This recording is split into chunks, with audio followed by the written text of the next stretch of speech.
Back to the Coach's Corner Show, brought to you by Beggar's Pizza. If you're just joining us, we are at Athletex Sports and Orthopedic Physical Therapy, 4004 West 111th Street in Oak Lawn. Physical therapist Tom Mulvey is our guest, and great location, Tom. I know you're celebrating your year anniversary over here. You know, you can't beat it. You need a little something to eat. You got the Breakfast Club next door. You need to go get a tan. The tanning place is a couple doors down. And if you after work, you want to sit back and watch some games and imbibe a little bit, you got Riley's daughter. Yes. So it's all good. A lot of activity. A lot of activity, a lot of options for you. Yes. All right, before we went to break, we were talking about types of muscle fibers. Yes. Tom. So we talked a little bit about the type 1 fibers, which are fibers that are more endurance in nature. There's also type 2. The type 2 fibers are divided into two main sets. Some will say there's a third set. The type 2As are a little bit closer to that endurance set in the type 1, but the type 2s are more explosive, more fast twitch, quicker tension, the ability to react quicker. Type 2 of the B fibers are entirely that way, very effective at being able to generate force. There's a type 2C that some say may or may not be able to be converted into the type 1s.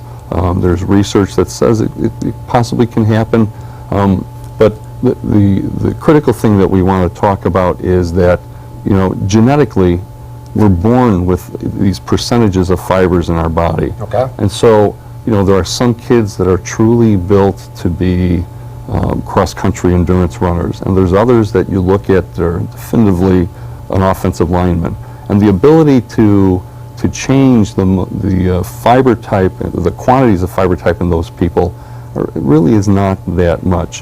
What can happen, though, is that training can truly make the fibers that they have more efficient, without a doubt. And so when you're trying to increase the speed of a lineman, you can make that lineman react and become quicker, as you can make the endurance person stronger. But the main thing that we want to keep in mind is that really you cannot push people of certain fiber types into activities where they're just really not made to do. Right. If you're not blazing speed, you're probably not going to develop that blazing speed, right, Tom? It is pretty much you're locked in. And the development of the sequences that we talked about are critical so that they can evolve and efficiently develop the way that we want. Okay. And how is this all impacted by injury, Tom? You know what, we know, as we talked a little bit earlier, about the nerves that come into those muscle fibers, and those nerves are the ones that really determine how active those fibers are and how they develop into type 1 or type 2 fibers. But there's also the kinesthetic receptors that come into play, and there's a lot of sensory perception that's done around the joints where these muscles occur. So injury, we found, is that there is also a decrease in the efficiency of those nerves to function. Yep. So these people lose a little bit of the quality of their ability to know where perhaps the joint is in space. We also know that injury plays a major role in the type 1 fibers, those fibers that give the certain joints endurance. They kind of change in a way in which they become smaller, lose some of the critical anatomy, the mitochondria and some of the capillary density. Those things change with injury. Rehab can quite effectively bring those things back. But it plays a major role when you look at taking those athletes now from going through an injury, and making sure that as we get them better and turn them out into training, that everybody's on the same wavelength. Yep. And we go an efficient path. Okay. And you talk about training, what are the effects of training?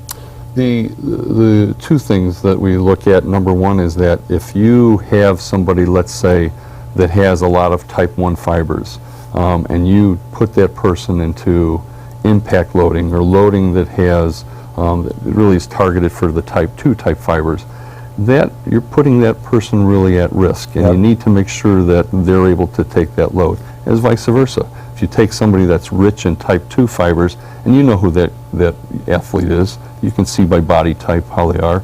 If you subject them and try to put a lot of load to develop those type 1s, you put them at risk of injury. So we need to create a balance of both. And the key is to identify that, right? To be able to identify it and direct them down the right path. Okay. And what are concerns for training? Well, my concerns would be, number one, that that you're really in touch with the person that's doing that training. Number two, that you as a parent have an idea of what is happening here, which is what I hope with these segments that we bring out, so that you can be an active participant here and really have a good idea as to what they're doing. We don't want injury in training, and when we get them in therapy and steer them down an effective path, we don't want to go in a direction in which, as they rehab and we release them into training, that the progression is too quick, or that there is any cause for delay in their return. Yep, and then parents should be involved in their athlete, their kids' training and rehabilitation and everything. So, okay, folks, we are going to go to, coincidentally, ironically, an athletics timeout. All right, we come back. We're going to get into some endurance, muscle development, and some other things here with Tom Mulvey. So stay tuned.